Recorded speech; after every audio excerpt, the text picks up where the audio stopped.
Oke, hari ini saya mau berbagi kasih karunia. Judulnya 7 Perjanjian Abraham. Ini kita buku 2 ya, bukan buku 7 besok. Eh, mana nih? Oke.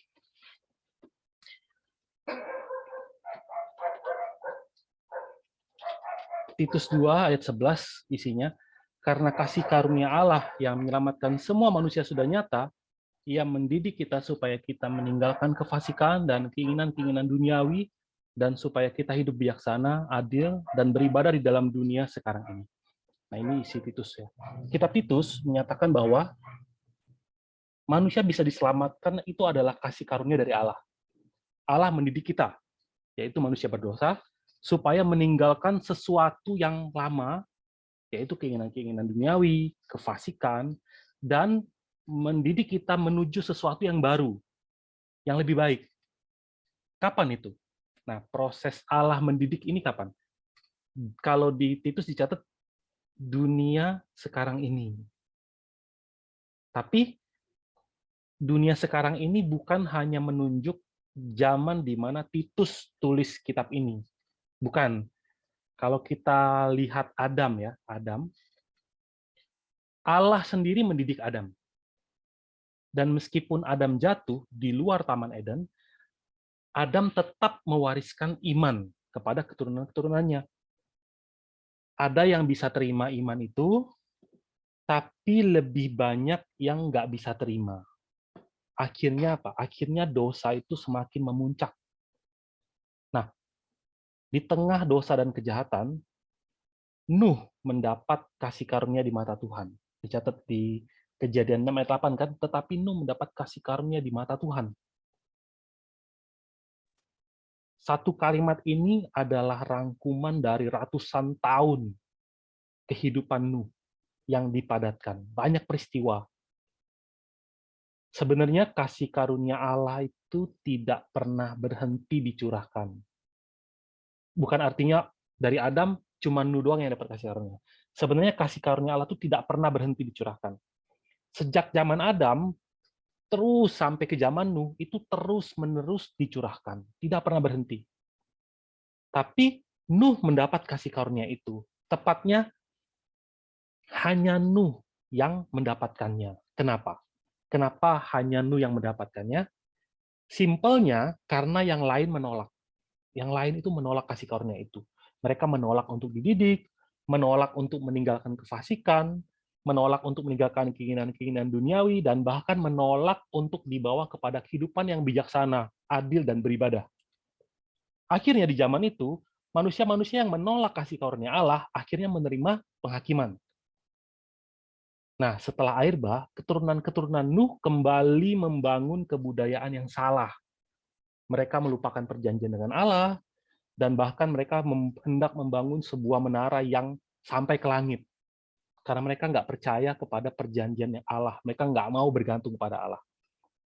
Maka di zaman Pelek, generasi kelima dari Nuh, keturunan kelima dari Nuh, Allah mengacaukan bahasa mereka. Itulah Babel. Dan di zaman itu dunia terbagi. Pelek dan keturunan-keturunannya, yaitu Rehu, Seruk, Nahor, Tera, Abraham, semuanya telah menjadi penyembah berhala. Nah, keturunan-keturunan Adam yang menetap di Babel, kini telah sepenuhnya hidup dalam lingkungan, sedang bertumbuh dalam lingkungan keluarga yang menyembah berhala. Nah, kalau sampai di sini doang, kita bisa lihat bahwa sepertinya pekerjaan Tuhan itu gagal. Mereka semua bercampur dengan kefasikan, bercampur dengan keinginan-keinginan duniawi. Tapi Tuhan memulai kembali pekerjaan penyelamatan yang baru melalui Abraham. Alkitab tidak mencatat seperti Kejadian 6 ayat 8. Alkitab nggak catat Abraham menerima kasih karunia di mata Tuhan. Nggak dicatat seperti itu. Tapi sebaliknya, Alkitab merincikan dengan detail pekerjaan-pekerjaan kasih karunia yang Allah berikan kepada Abraham. Abraham dididik, Abraham dipaksa, Abraham ditarik dengan segala kepedihan dan air mata. Allah mengubah Abraham dari seorang penyembah berhala menjadi bapa iman. Di buku 1 kita bahas pemisahan-pemisahan yang Abraham harus lewati. Nah, hari ini saya mau berbagi kasih karunia tentang 7 perjanjian kasih karunia yang Allah berikan kepada Abraham. Dicatat untuk masing-masing kita hari ini. Yang pertama, Kejadian 11 ayat 31 mencatat seperti ini. Lalu Terah membawa Abram, anaknya, serta cucunya Lot, yaitu anak Haran, dan Sarai menantunya, istri Abram, anaknya. Ia berangkat bersama-sama dengan mereka dari Ur Kasdim untuk pergi ke tanah Kanaan. Lalu sampailah mereka ke Haran dan menetap di sana. Ur Kasdim itu Mesopotamia, Babel ya. Abraham dipanggil dari Ur Kasdim. Saat dipanggil ini, Abraham belum menerima janji apapun. Hanya Allah menampakkan dirinya. Nah, Terah, papanya, Terahlah yang memiliki inisiatif dan bawa keluarganya, termasuk Abraham. Waktu itu namanya Abram. Dia bawa Abram, dia bawa menantunya, dia bawa cucunya. Pergi ke Kanaan. Tetapi tidak sampai di Kanaan. Mereka baru sampai di Haran. Nanti di buku 10 itu dirinciin perjalanannya. Dari Mesopotamia ke Babel itu mereka lewat Haran. Dan sampai di Haran mereka berhenti. Nah, tapi meskipun mereka berhenti di Haran, di sini pun mereka diam. Kita nggak tahu tahun berapa lama, umur berapa, kita nggak tahu, Alkitab nggak catat. Tetapi kemudian setelah mereka tinggal di Haran, Abraham dipanggil lagi untuk pergi ke Kanaan. Nah, panggilan kedua Abraham dicatat di Kejadian 12 ayat 1. Berfirmanlah Tuhan kepada Abraham, pergilah dari negerimu dan dari sanak saudaramu dan dari rumah bapamu ini ke negeri yang akan kutunjukkan kepadamu. Ini panggilan kedua. Nah, pada panggilan kedua, baru Allah berikan perjanjian. Nah, ini janji yang pertama. Ini panggilan yang disertai janji. Kejadian 12 ayat 2. Aku akan membuat engkau menjadi bangsa yang besar, dan memberkati engkau, serta membuat namamu masyhur. Dan engkau akan menjadi berkat. Aku akan memberkati orang-orang yang memberkati engkau, dan mengutuk orang-orang yang mengutuk engkau, dan olehmu semua kaum di muka bumi akan mendapat berkat. Ini janji pertama, tentang membuatnya menjadi bangsa yang besar.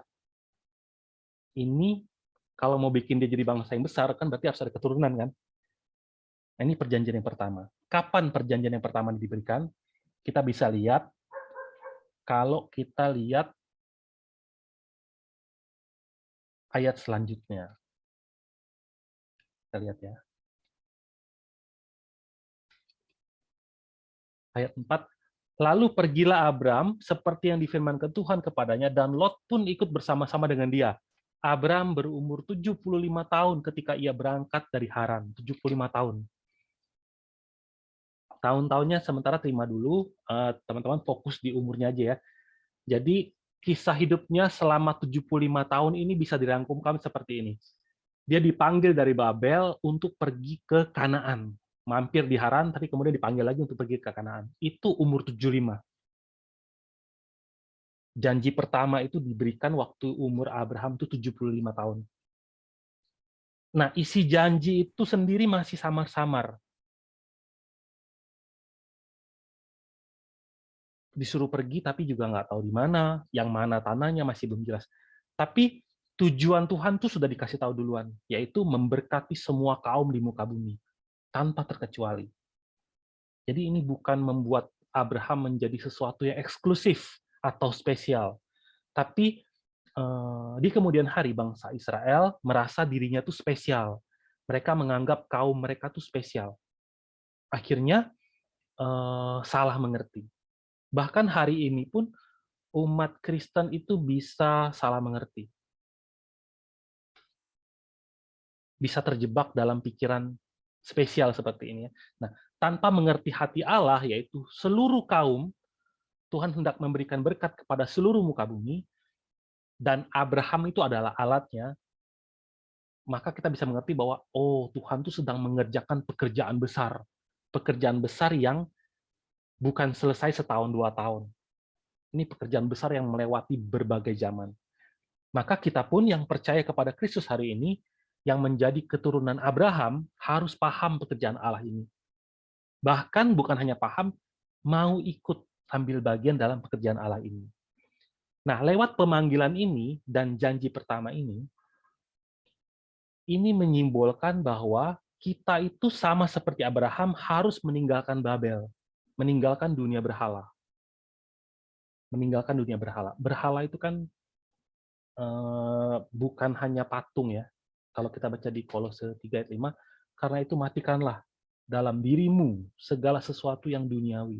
Percabulan, kenajisan, hawa nafsu, nafsu jahat, dan juga keserakahan yang sama dengan penyembahan berhala. Ini perjanjian pertama. Jadi pilihan Abraham saat itu cuma dua. Pertama, dia ikut panggilan Tuhan, atau dia tinggal bersama orang tuanya di Haran. Di situ ada orang tua yang sudah tua kan, ada rumah. Tetapi Abraham, kamu mau pergi kemana? Bisa ditanya, Abraham, kamu mau pergi kemana? Aku dipanggil Tuhan. Kemana? Ke Kanaan. Daerah mana? Nggak tahu. Pokoknya Kanaan aja. Tinggal sama siapa? Nggak tahu. Kerja apa? Nggak tahu. Hanya ada janji plus misi tugas. Bangsa yang besar, menjadi berkat bagi semua orang. Apakah kamu mau ikut pekerjaan Tuhan? Dan Abraham jawab dia mau pergi. Dia mau dan dia pergi. Di ayat 5, Abram membawa Sarai istrinya dan Lot anak saudaranya dan segala harta benda yang didapat mereka dan orang-orang yang diperoleh mereka di Haran. Mereka berangkat ke tanah Kanaan lalu sampai di situ. Bangsa yang besar. Dan dia maju, modalnya apa? Iman doang, dia maju. Berikutnya, setelah Abraham sampai di Kanaan,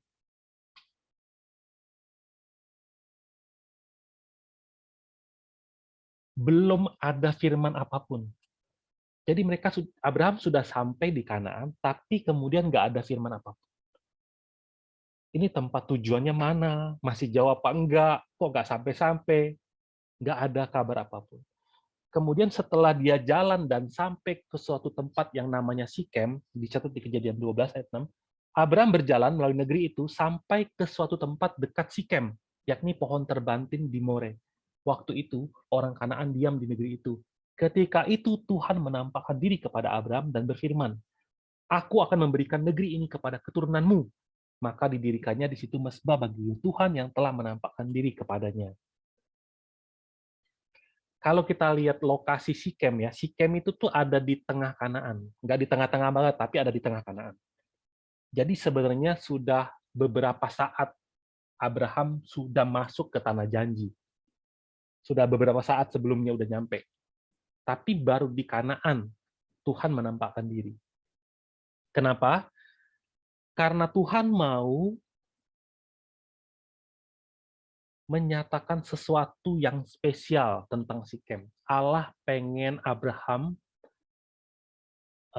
benar-benar menganggap Sikem itu sebagai suatu tempat yang memiliki kesan yang mendalam. Jadi kalau misalnya Abraham sendiri atau keturunan-keturunannya nanti mendengar Sikem, mereka sadarnya apa? Oh, Sikem adalah tempat di mana ketika aku pergi menjawab panggilan Tuhan, sampai Tuhan menampakkan dirinya di Sikem dan memberikan janji. Ini perjanjian yang kedua. Aku akan memberikan negeri ini kepada keturunanmu. Jadi segala kebingungan yang mungkin dia rasakan sejak dia pergi, bener nggak sih? Apa salah dengar atau gimana ya? Nah, segala kebimbangannya tuh dikalahkan lewat janji ini. Nah, di kemudian hari, Abraham benar-benar menekankan pentingnya Sikem. Sampai-sampai di kemudian hari, cucunya pun Yakub itu menghadiahkan Sikem ke mana? Ke Yusuf. Sikem ini kayak apa ya? Eh, kayak apa ya? Suatu monumen lah, kayak suatu monumen. Coba ya, ada yang bisa bantu baca Kejadian 49 ayat berapa ya?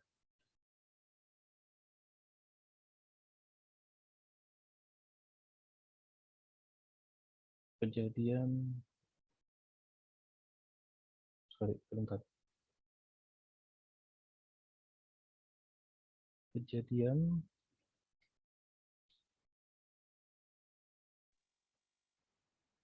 48 ayat 22.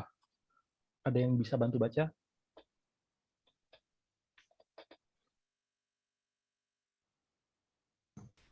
Saya baca ya Pak Rusdi.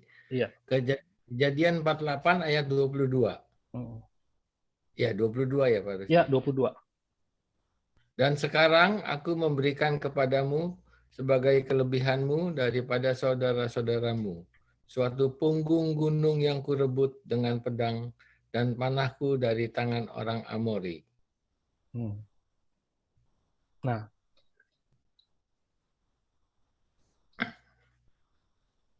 dan sekarang aku memberikan kepadamu sebagai kelebihanmu daripada saudara-saudaramu suatu punggung gunung.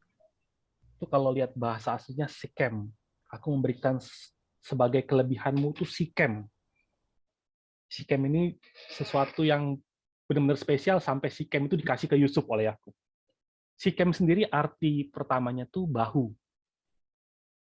Kemudian berkembang menjadi mengangkat beban yang berat. Mengangkat beban yang berat kan pakai bahu kan. Nah, beban terberat manusia itu apa sih? Dosa.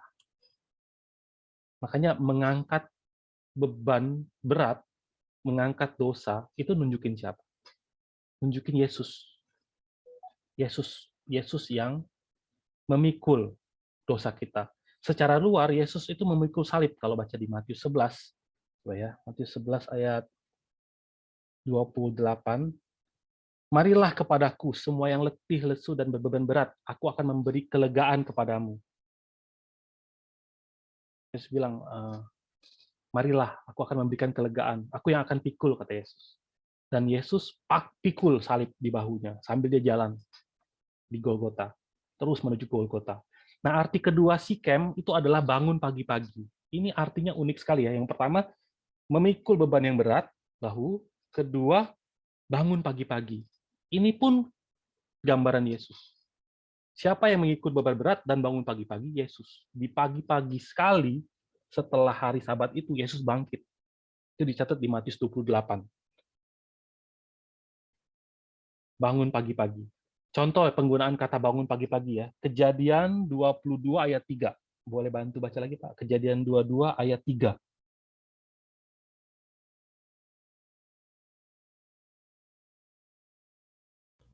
Kejadian 22 ayat 3. Keesokan harinya, pagi-pagi bangunlah Abraham, ia memasang pelana keledainya dan memanggil dua orang bujangnya beserta Ishak anaknya. Ia membelah juga kayu untuk korban bakaran itu. Lalu berangkatlah ia dan pergi ke tempat yang dikatakan Allah kepadanya. Abraham bangun pagi-pagi, Sekem. Bangun pagi-pagi itu Sekem bahasanya. Untuk mengorbankan anaknya. Itu butuh ketetapan hati kan. Pekerjaan yang susah. Melakukan suatu pekerjaan yang susah, dia bangun pagi-pagi. Ini menampakkan ketetapan hati Yesus. Yesus memikul salib di pundak dari pagi. Tapi ketika orang Israel menyalibkan Yesus, Yesus pikul, dan Yesus mati, lalu bangkit pagi-pagi.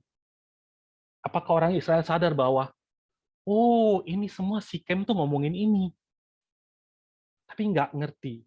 Akhirnya Sikem itu hanya jadi apa ya? Di Alkitab tuh sering menjadi perumpamaan untuk mewakili seluruh tanah Kanaan.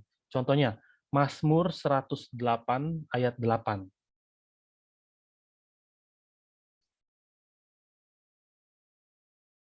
Kalau yang di Alkitab handphone itu ayat 7. Ada yang bisa bacain? Allah telah berfirman di tempat kudusnya, aku hendak beria-ria, aku hendak membagi-bagikan Sikem, dan lembah Sukot hendak kuukur. Membagi-bagikan Sikem. Yang mau dibagi apa? Tanah Kanaan kan? Sikem itu mewakili tanah Kanaan. Jadi lewat dua janji ini, kalau kita lihat janji-janji kasih karunia yang Tuhan sudah berikan, pelan-pelan Tuhan tuh mendeskripsikan tentang Yesus. Tuhan itu menyatakan tentang Yesus. Keturunan perempuan, ada pelangi di atas kepalanya. Kemudian apa? Sikem. Pelan-pelan dikasih tahu tentang Yesus. Nah, setelah Tuhan memberikan janji ini mengenai Sikem, terus Abraham kan tinggal di situ, tinggal di dekat Sikem. Terus ditunggu-tunggu kok tanahnya nggak dapat-dapat. Apa apa salah ya? Keraguan memasuki hati Abraham. Pelan-pelan Abraham geser. Dia geser pindah ke dekat daerah di antara Betel dan Ai, kemudian geser lagi ke tanah Negeb. Itu kalau lihat di peta dia turun terus sampai ke perbatasan dengan Mesir. Tanah Negeb itu perbatasan dengan Mesir. Lalu terjadilah kelaparan. Kejadian 12 ayat 10. Ketika kelaparan timbul di negeri itu, pergilah Abraham ke Mesir untuk tinggal di situ sebagai orang asing, sebab hebat kelaparan di negeri itu. Mungkin ada pikiran, apa salah pindah ke sini ya? Kok Tuhan yang suruh saya pindah ke sini, tapi setelah saya pindah malah kelaparan? Bagaimana mau melakukan pekerjaan Tuhan kalau sendiri kelaparan? Kita tahu sejauh ini Abraham itu adalah orang yang memiliki iman, yang mau ikut Tuhan, bukan nggak mau ikut loh. Dia mau ikut Tuhan. Dan dia tahu ada misi tugas yang harus dia tanggung. Tapi Abraham mungkin lupa kalau dia sendiri pun termasuk target pekerjaan Tuhan. Jadi, meskipun Tuhan memberikan janji, ketidaktaatan, ketidakpercayaan, keraguan di dalam Abraham Tuhan tahu. Makanya Abraham berangkat dari Sikem ke Mesir yang berlimpah. Meskipun dia tahu ini tanah janji, dia tidak bisa tetap tinggal di tanah janji. Kenapa?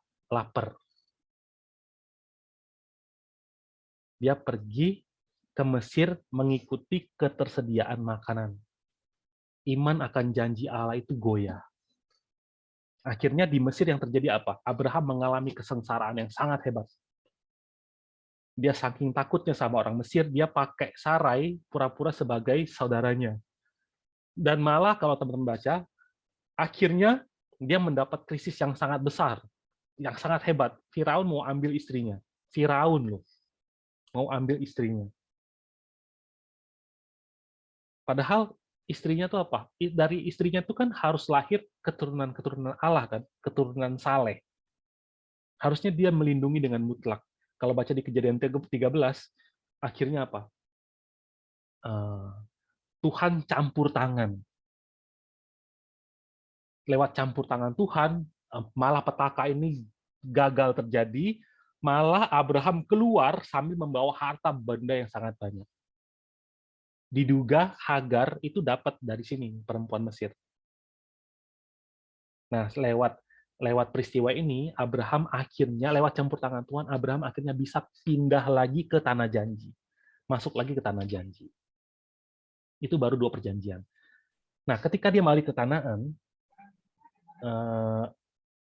Abraham kan memiliki banyak harta dan menjadi makin kaya. Lot pun makin kaya. Akhirnya terjadi keributan, mereka pisah. Ketika mereka pisah, Allah meneguhkan Abraham dengan perjanjiannya. Sampai sejauh ini, Lot itu seperti anaknya Abraham. Lot itu ikut kemanapun Abraham pergi, lewat suka dan duka. Pasti ada kesedihan di dalam hati Abraham. Nah, Allah memberikan perjanjian yang ketiga. Seperti kayak mengatakan, ingat pekerjaan Allah. Di Kejadian 13 ayat 14, setelah Lot berpisah dari Abram, berfirmanlah Tuhan kepada Abram, pandanglah sekelilingmu dan lihatlah dari tempat engkau berdiri itu ke timur dan barat, utara dan selatan. Sebab seluruh negeri yang kau lihat itu akan kuberikan kepadamu dan kepada keturunanmu untuk selama-lamanya. Dan aku akan menjadikan keturunanmu seperti debu tanah banyaknya, sehingga jika seandainya ada yang dapat menghitung debu tanah, keturunanmu pun akan dapat dihitung juga. Bersiaplah, jalanilah negeri itu menurut panjang dan lebarnya, sebab kepadamulah akan kuberikan negeri itu. Nah, jadi Imannya bertumbuh di sini. Keturunan seperti debu. Kan nggak mudah bagi Abraham untuk percaya. Dia belum punya anak loh. Dia belum punya anak. Tanah sepetak pun belum ada. Benar-benar seorang pengembara. Terus tiba-tiba Tuhan kasih janji yang ketiga. Lihat ya, semua tanah ini ya akan menjadi milikmu dan keturunanmu. Anak sama tanah lagi dikasih. Jadi terhadap janji ini, Abraham cuma bisa apa? Hanya bisa dengar dan amin. Dengar dan amin saja. Ingat pekerjaan Tuhan. Pisah sama Lot, ingat, nggak apa-apa. Mungkin ini sudah jalannya. Kemudian dicatat lagi terjadi peristiwa apa? Perang 4 kerajaan melawan 5 kerajaan. Kejadian 14 ya. Pada zaman Amrafel, Raja Siniar, Ariok, Raja Elasar, Kedorlaomer, Raja Elam, dan Tidal, Raja Goyim, terjadilah bahwa raja-raja ini berperang melawan Bera, Raja Sodom, Birsya, Raja Gomora, Sinap, Raja Atma, Shemeber, Raja Zeboim, dan Raja Negeri Bela, yakni negeri Zoar. Jadi kejadian 14 menceritakan kisah tentang peperangan 4 kerajaan yang di ayat 1 lagi menyerang kerajaan yang di ayat 2. 4 kerajaan nyerang 5 kerajaan. Lot kebetulan tinggal di daerah Sodom dan Gomora. Nah, singkatnya, gabungan kerajaan ini menang. Yang 4 kerajaan ini menang lawan 5 kerajaan. Mereka serang semua, bahkan waktu itu terjadi Lot yang kebetulan tinggal di Sodom, itu ditangkap, dibawa pergi. Ceritanya singkatnya begini. Kalau lihat petanya ya, perang ini tuh sebenarnya nyerangnya sampai 400 kilo. 400 kilo mereka ke bawah, nyerang terus. Mereka kalau lihat perang lewat strategi perangnya, kalau baca di Alkitab dengan detail, kisah-kisah, dan di ayat 14 ini sebenarnya kejadian 14 itu catat nama-nama lokasi-lokasi di mana mereka menyerang. Itu mereka nyerangnya tuh melingkar. Kayak mata kail, diputerin dulu, dikalahin samping-sampingnya, baru rebut yang tengah. Benar-benar nggak ada kesempatan mereka untuk melawan. Dan Lot dibawa pergi. Nah, kemudian, ini terjadinya kapan? Nanti kita akan lihat ya. Nah, ketika Abraham mendengar bahwa anak saudaranya tertawan, maka dikerahkannya lah orang-orang yang terlatih. Ya, ini mereka yang lahir di rumahnya. 318 orang banyaknya, lalu mengejar musuh sampai ke Dan. Ketika Abraham dengar bahwa Lot itu tertangkap, Abraham tanpa ragu kerahkan 318 orang. 318 orang. Kalau baca kitab Raja-Raja, yang namanya perang kerajaan itu bukan 5 lawan 5, 10 lawan 10. Pasukan Daud 400.000 misalnya. Pasukan Israel 28.000. Pasukan gabungan pasukan musuh berapa ratus ribu, ratusan ribu kan pasukan kerajaan itu, ratusan ribu, belum lagi kereta, tentara. Ini gabungan 4 kerajaan, nyerang 5 kerajaan, dan 5 kerajaan itu yang diserang, yang harusnya berjaga-jaga karena ada benteng, itu kalah. 5 kerajaan kalah. Berarti betapa hebatnya kan pasukan 4 kerajaan ini. Tapi konyolnya Abraham ngejar dengan 318 orang dan menang. 318 orang. Kemenangan ini adalah suatu pengalaman yang Abraham alami supaya dia tahu bagaimana penyertaan Allah. Hikmat dia selama ini melatih orang-orangnya di rumah, kemampuan yang dikaruniakan Allah. Abraham berhasil merebut kembali orang-orang Sodom dan Gomora. Bukan cuma Lot loh, orang-orang Sodom dan Gomora bahkan harta-hartanya. Nah, setelah mencatat kejadian 14 semuanya, di kejadian 15, dicatat seperti ini. Kemudian datanglah firman Tuhan kepada Abraham dalam suatu penglihatan. Janganlah takut, Abraham, akulah perisaimu, upahmu akan sangat besar. Kata kemudian, itu kalau di kitab Inggris, after these things, atau setelah semua peristiwa ini, artinya setelah semua peristiwa serang-serangan kerajaan ini, begitu peristiwa kerajaan ini selesai, langsung firman yang pertama kali datang adalah apa? Jangan takut. Berarti kenapa? Setelah serang-serangan ini berhasil, kok tiba-tiba Tuhan bilang jangan takut. Berarti meskipun Abraham menang, ada kemungkinan apa? Ada kemungkinan pasukan 4 kerajaan ini dendam kan? Serang bagi kan? Ada kemungkinan. Mungkin Abraham takut di sini. Hati Abraham tuh ada ketakutan. Kita nggak tahu ketakutan apa, yang jelas Tuhan bisa lihat ketakutan itu, dan Tuhan bilang, jangan takut. Baru Tuhan kasih perjanjian yang keempat di sini. Nah, ini tahun waktu umur Abraham umur 84. Dari mana ini terima aja dulu. Ini terjadi waktu Abraham berumur 84 tahun.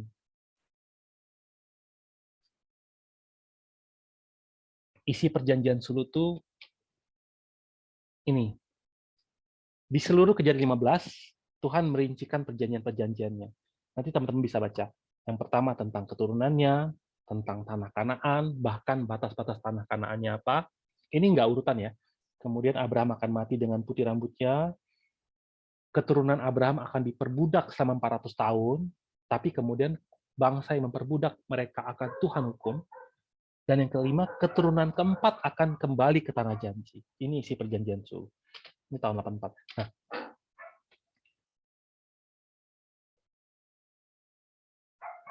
kita belajar minggu lalu bahwa perjanjian sulu ini bukan perjanjian sembarangan. Bukan perjanjian yang Allah cuma mau kasih Abraham banyak anak dan banyak tanah. Tapi ini janji bahwa Allah akan membuat kerajaan Allah di bumi lewat Abraham. Ini kita baca minggu lalu ya. Nah, sebelum Allah dapat memberikan perjanjian sulu ini, Allah harus menemukan satu orang yang saleh. Satu benih yang saleh. Setelah benih saleh itu ditemukan, Allah harus pakai dia. Allah akan memakainya untuk menggenapi perjanjian itu. Nah, orang saleh ini, benih ini yang Tuhan temukan tuh Abraham. Allah panggil dia, Allah latih dia, bahkan sejak dia meninggalkan Ur Kasdim sampai sekarang, umurnya 84.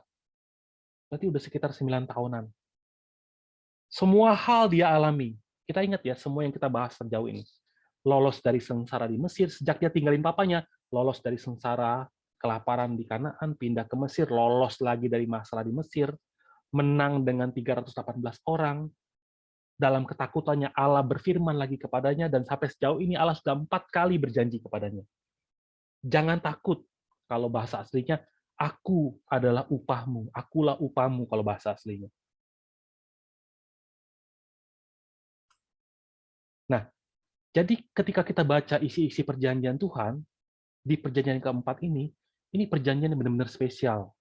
Tuhan janjikan keturunan, tanah, keturunan yang saleh, keturunan Allah. Itu akan berasal dari Abraham. Artinya apa? Ketika Tuhan bilang, aku akan membuat kamu banyak. Kan Abraham kan orang berdosa kan? Manusia itu adalah orang yang berdosa. Tapi dari orang berdosa akan lahir keturunan Allah. Bayangkan dari orang berdosa lahir keturunan Allah. Apakah kita bisa percaya ini? Kita pun hari ini adalah orang-orang berdosa. Apakah dari kita pun Allah bisa menjadikan kita keturunan Allah? Atau bahkan membuat diri kita, atau membuat dari diri kita, akhirnya terbentuk keturunan-keturunan Allah? Kita belajar Abraham, oh ini tentang Abraham. Abraham orang berdosa, tetapi keturunannya itu keturunan Allah. Apakah ini cuma ngomongin Abraham? Apakah hari ini pun kita orang berdosa bisa dipakai Tuhan untuk membentuk kerajaan Allah? Nah, waktu itu mengenai hal ini, Abraham percaya sepenuhnya. Kita belajar minggu lalu ya. Abraham percaya sepenuhnya dan menerima janji itu.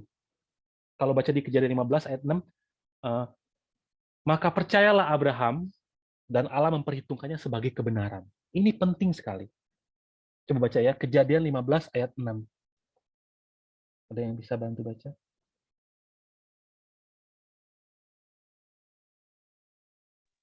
Kejadian 15 ayat 6. Lalu percayalah Abram kepada Tuhan, maka Tuhan memperhitungkan hal itu kepadanya sebagai kebenaran. Amin. Ini penting sekali. Fakta bahwa manusia berdosa, jika ia percaya bahwa Allah bisa membenarkannya, Allah bisa membuatnya menjadi benar, bahkan Allah mampu memakainya untuk membuat kerajaan Allah. Ini Abraham percaya. Hari ini kita percaya nggak? Dari orang berdosa seperti kita, Allah bisa membuat kita menjadi benar. Kita percaya nggak? Kita tahu hari ini kita masih parah, tapi kita percaya Allah bisa bikin kita jadi benar. Bukan hanya itu, Allah bahkan mampu untuk pakai kita. Bukan hanya mampu, dan Allah mau.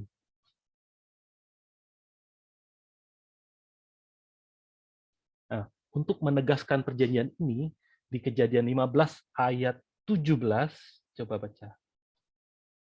Kejadian 15 ayat 17. Kejadian 15 ayat 17.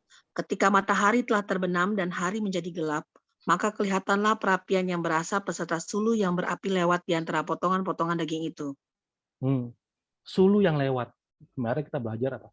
Sulu yang lewat itu, sulu itu kalau baca di Yesaya 62, Keluaran 19, Keluaran 13, sulu itu menampakkan hadirat Allah, Allah yang lewat. Tapi perapian yang berasap dan suluh yang berapi lewat, suluh kan Allah lewat kan. Tapi perapian yang berasap itu apa? Perapian yang berasap ini gambaran dari tungku peleburan. Jadi kalau orang mau memurnikan besi, itu dimasukin ke dalam tungku, berasap. Besi masukin di situ, emas, perak dimasukin di situ, supaya apa? Supaya murni. Coba ya, kalau kita baca Ayub 23 ayat 10. Saya bacain ya, Ayub 23 ayat 10. Karena ia tahu jalan hidupku, seandainya ia menguji aku akan timbul seperti emas. Amin. Nah, jadi ketika perapiannya berasap dan suluh berapi lewat, jadi ada dua benda yang lewat di tengah-tengah potongan. Suluh yang berapi sama perapian yang berasap. Itu menggambarkan kesengsaraan yang akan dilewati orang Israel di tanah Mesir. Itu seperti dapur peleburan besi. Kalau baca di kitab Ulangan, coba kita baca ya, Ulangan 4 ayat 20. Coba baca, Ci. Ulangan 4 ayat 20. Ulangan 4 ayat 20. Sedangkan Tuhan telah mengambil kamu dan membawa kamu keluar dari dapur peleburan besi dari Mesir untuk menjadi umat miliknya sendiri, seperti yang terjadi sekarang ini. Jadi ketika perapian berasap itu lewat di tengah-tengah potongan daging, itu menggambarkan bahwa Israel tuh benar-benar akan melewati kesengsaraan, seperti melewati peleburan besi. Tapi mereka akan murni. Tapi bukan hanya itu, Allah sendiri seiring perapiannya berasap, sulunya berapi. Jadi artinya di tengah kesengsaraan itu, Allah pun ada di situ. Jadi ini bukan untuk penyiksaan, ini untuk pemurnian. Perjanjian suluh. Jadi Allah menyatakan bahwa Allah pun ada di situ. Nah, setelah perjanjian keempat ini diberikan, ditunggu-tunggu, kok nggak dapat anak? Nggak dapat anaknya. Maka Sarah kasih budaknya, nih, Inem, si Hagar. Dicatat di Kejadian 16. Sarah sendiri yang memberikan hamba. Ini, mungkin dari Hagar. Maka Sarah, coba baca ya, Kejadian 16 ayat, tunggu ya. Ayat 3. Kejadian 16 ayat 3. Kejadian 16 ayat 3. Oh, silakan Pak. Oh, Kejadian 16 ayat 3. Jadi Sarai, istri Abraham itu, mengambil Hagar hambanya orang Mesir itu. Yakni ketika Abraham telah 10 tahun tinggal di tanah Kanaan, lalu memberikannya kepada Abraham suaminya untuk menjadi istrinya. Nah, baru di tahun 10 tahun kan 75 dia masuk ke Kanaan kan. Tahun 85, umur 85, 10 tahun, nah dia baru ambil Hagar. Jadi kita bisa hitung tahunnya sebenarnya dari sini sih. Nah, kemudian setelah Hagar mengandung, maka Hagar memandang rendah nyonyanya itu. Kita akan bahas ini minggu depan. Lalu kemudian Sarai bilang apa? Di ayat 5. Lalu berkatalah Sarai kepada Abraham, penghinaan yang kuderita ini adalah tanggung jawabmu. Padahal yang kasih siapa? Yang ngasih hamba Sarah. Tapi Sarai melemparkan tanggung jawabnya kepada Abraham. Kalau baca di Kejadian 16 ayat 15 kan, Kejadian 16 ayat 5, Tuhan bilang apa? Abraham bilang apa? Sarai bilang, Tuhan kiranya yang menjadi hakim antara aku dan engkau. Kalau baca ayat 6, Kejadian 16 ayat 6, kata Abraham kepada Sarai, hambamu itu di bawah kekuasaanmu, perbuatlah kepadanya apa yang kau pandang baik. Lalu Sarai menindas Hagar sehingga ia lari meninggalkannya. Ini juga kita akan bahas minggu depan. Tapi kita bisa lihat di sini, Sarai yang punya ide, Sarai kasih Hagar, tapi kemudian Hagar itu menjadi sombong, Sarai nyalahin Abraham. Penyebab utama Sarai direndahkan itu sebenarnya siapa sih? Tapi yang diminta pertanggungjawaban Abraham. Ini seperti hal yang terjadi di Taman Eden gitu. Insiden salah-salahan juga terjadi lagi. Nah, tapi kita lagi nggak mau bahas itu. Nah, perjanjian suruh diberikan, Tuhan akan memberikan anak, tetapi lewat pikiran mereka pikir, kok janji Tuhan kok nggak digenapi ya? Dengan pikiran mereka, dengan pikiran daging mereka ambil Hagar, perempuan Mesir. Dan benar-benar dikasih anak lewat perempuan itu. Ini adalah hasil yang didapat karena melakukan suatu pikiran yang salah. Setelah ini terjadi, 15 tahun berlalu. 15 tahun berlalu. Allah menampakkan diri kepada Abraham. Jadi setelah lama tidak menampakkan diri, Allah menampakkan diri.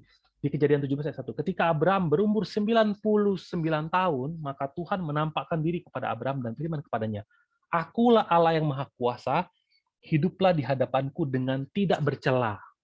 Tamim bahasa Ibraninya. Ini juga kita akan bahas minggu depan. Ibaratnya sejauh ini Abraham tuh belum tamim. Nah, Kejadian 17 ayat 1, Tuhan bilang lagi, setelah Allah menampakkan dirinya, di umur 99 ini banyak hal yang Allah berikan kepada Abraham. Pertama, Allah memberikan perintah apa? Hiduplah di hadapanku dengan tidak bercela. Berikutnya, Allah ganti namanya. Karena itu namamu bukan lagi Abram, melainkan Abraham. Karena engkau telah kutetapkan menjadi bapa sejumlah bangsa besar. Tidak hanya itu, terjadi penghancuran kota Sodom, kemudian Tuhan berikan perjanjian yang kelima. Perjanjian kelima. Ini perjanjian sunat. Kejadian 17 ayat 9. Lalu firman Allah kepada Abraham, dari pihakmu engkau harus memegang perjanjianku. Engkau dan keturunanmu turun-temurun, inilah perjanjianku yang harus kamu pegang. Perjanjian antara aku dan kamu serta keturunanmu, yaitu setiap laki-laki di antara kamu harus disunat. Haruslah dikerat kulit katanmu, dan itulah akan menjadi tanda perjanjian antara aku dan kamu. Anak yang berumur 8 hari haruslah disunat, yakni setiap laki-laki di antara kamu turun-temurun, baik lahir di rumahmu maupun yang dibeli dengan uang dari salah seorang asing, tetapi tidak termasuk keturunanmu. Orang yang lahir di rumahmu dan orang yang engkau beli dengan uang harus disunat, maka dalam dagingmu lah perjanjianku itu menjadi perjanjian yang kekal. Dan orang yang tidak disunat, yakni laki-laki yang tidak dikerat kulit katanya, maka orang itu harus dilenyapkan dari antara orang-orang sebangsanya. Ia telah mengingkari perjanjianku. Manusia itu gampang sekali melupakan perjanjian. Makanya, supaya manusia tidak lupa akan perjanjian, Tuhan kasih tanda di daging yang nggak bisa dirubah. Yaitu apa? Disunat. Waktu itu ya. Kemudian bukan hanya itu, Allah ganti namanya. Ganti nama Sarah. Kita baca dulu ayat selanjutnya nih. Udah nggak di sini. Selanjutnya Allah berfirman kepada Abraham tentang istrimu Sarai, janganlah engkau menyebut dia lagi Sarai, tetapi Sarah. Itulah namanya. Aku akan memberkatinya, dan daripadanya juga aku akan memberikan kepadamu seorang anak laki-laki. Bahkan aku akan memberkatinya sehingga ia menjadi ibu bangsa-bangsa, raja-raja, bangsa-bangsa akan lahir daripadanya. Nah, jadi setelah 15 tahun nggak menampakkan diri, Allah menampakkan diri dan memberikan banyak sekali perintah, bahkan perjanjian. Reaksi menerima janji ini berbeda. Dia tertawa dalam hati. Mungkin dia mikir ya, dulu aja waktu saya umur 84 tahun, waktu itu istri saya umur 74 tahun, Tuhan udah janji. Tapi nggak dapat tuh. Dulu umur 84, sekarang 99. Istriku udah 89 tahun.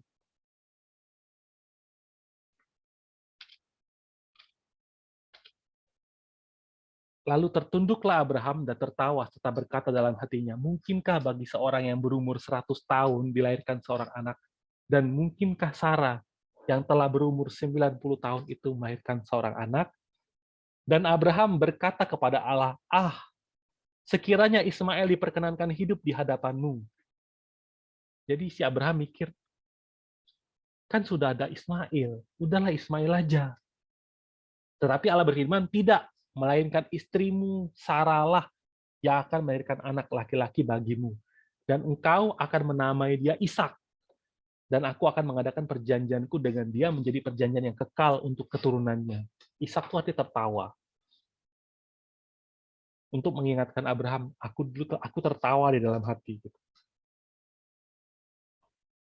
Mungkin sih, mungkin nggak sih? Tapi Tuhan bilang apa? Tuhan janjikan Ishak. Abraham bilang dalam hatinya, nggak mungkin ini. Makanya dia bilang, dia nawar, Tuhan udahlah Abraham aja, Ismail aja. Tuhan kasih perjanjian ke-6.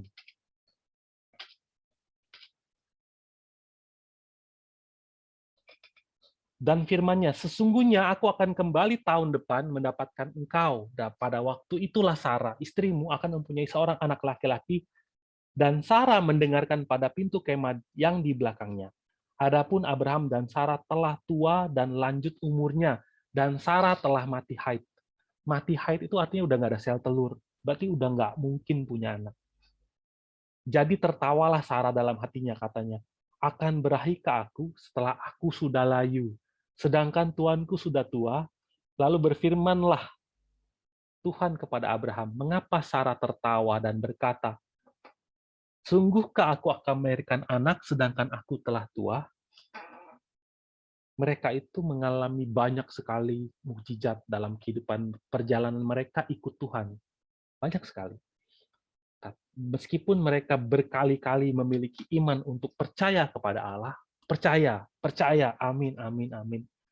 Tapi Tuhan bikin keadaan sampai nggak ada lagi faktor manusianya.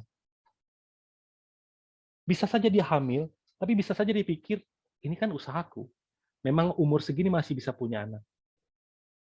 Udah tua tapi masih bisa punya anak. Oh, lewat Hagar aja.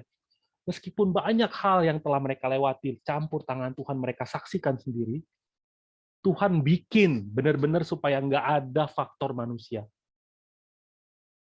Dibikin sampai dia benar-benar nggak ada harapan. Sampai mereka tertawa. Mungkin nggak? Aku ini udah mati haid. Sampai mereka tertawa. menertawakan janji Tuhan. Tapi Tuhan benar-benar memberikan dia anak, meskipun secara medis sudah nggak mungkin. Nah, ini terjadi tahun 99, waktu Abraham umur 99 tahun. Setelah Abraham memiliki anak, Allah memberikan perjanjian yang terakhir.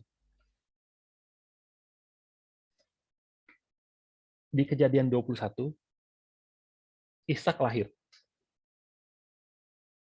Di saat ini, nggak ada lagi yang dapat disangkal Abraham.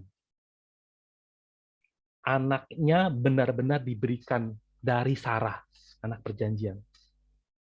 Maka peristiwa berikutnya itu Abraham mengusir Hagar sama Ismail. Terjadi pemisahan. Jadi kenapa Abraham bisa mengusir Ismail sama Hagar? Karena ini berhubungan dengan perjanjian Allah, dan dia tahu misi dia apa, dan akhirnya untuk menggenapi semua perjanjian Allah, menggenapi rencana Allah, Abraham taat. Ketaatan Abraham itu benar-benar nggak bisa kita mengerti tanpa kita melihat perjalanan kehidupan Abraham. Maka, kalau kita baca di Kejadian 22, Kejadian 22 ayat 15.